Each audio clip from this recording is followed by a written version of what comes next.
Ta mère et tes grands-parents et vivent au camp de Moidon-la-Rivière, au camp. Oui, tout à fait. Et elle était aussi avec les 50 otages.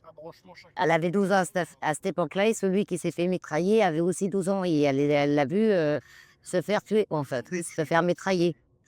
Elle se n'est jamais remis, en fait. Elle a toujours parlé plus de ça, en fait. Parce qu'ils ont choisi 50 otages et elle s'est dit, c'est peut-être nous, c'est peut-être moi, on va peut-être être morts, mettons. Et quand elle les a vus, qu'ils les ont mis au long du mur et qu'ils les ont abattus de son poids. Elle évitait de nous en parler, quoi. Mais on voyait que ça l'avait touché.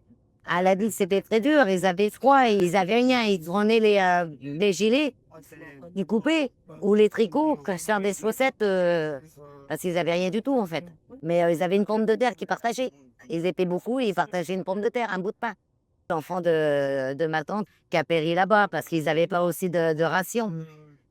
Ma mère, quand elle a parlé de ça, ben, elle avait peut-être, ouais, 11, 12 ans. L'âge de comprendre, quoi. C'est quand même les Français, c'est même pas les Allemands, là, qui ont fait du mal aux Français. C'est le même peuple, en fait. C'est Français contre Français. Ils ont fait du mal à leur propre peuple, en fait. Donc, j'espère qu'ils vont au moins reconnaître le mal qui a été fait, la douleur, la souffrance, le traumatisme aussi. Parce qu'ils ont été traumatisés, il ne faut pas croire, hein. Et on a qui ont attrapé aussi des maladies. Ma mère, par rapport à ça, elle a eu une maladie du cœur. Elle a eu une pension pour entendre décorter. Elle a presque rien touché, en fait. Avec toutes ces souffrances qu'elle a eues, ma mère de pension, elle a eu 70 € pour avoir été dans les camps.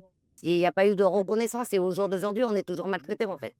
Ils ne nous voient pas comme des gens normal, en fait, qu'on a une vie normale, qu'on est civilisé. Donc j'espère que cette reconnaissance-là, c'est ça qui va faire avancer les choses, en fait. Les Juifs, ils ont été reconnus parce qu'ils ont aussi beaucoup souffert et leur vie a changé par rapport à ça. Et bien nous, on voudrait aussi que ça avance aussi, qu'ils nous voient autrement. Le racisme, quand ils nous voient dans une ville, Salmanouche, El Giton, qu'est-ce que vous faites ici? Et je voudrais, moi, que la communauté vis-à-vis de nous change. Bonjour, je m'appelle Bruno, famille Thibault. Je suis là pour représenter ma pauvre mère qui était dans les camps de concentration. Et on va à Paris pour ça, pour la reconnaissance des gens de voyage qui étaient interdits dans les camps, avec l'appui des sédentaires aussi. Et pour vraiment la mémoire de nos parents, que ce soit reconnu. Et puis il y a tant de ziganes, tant de voyageurs qui ont été déportés pendant la guerre, qui n'ont pas été reconnus. Surtout pour ma mère, pour les autres. Elle serait fière que son fils est là aujourd'hui. Je suis sûr qu'elle va m'attendre. Ce sera la flamme. Mais maintenant, il faut oser.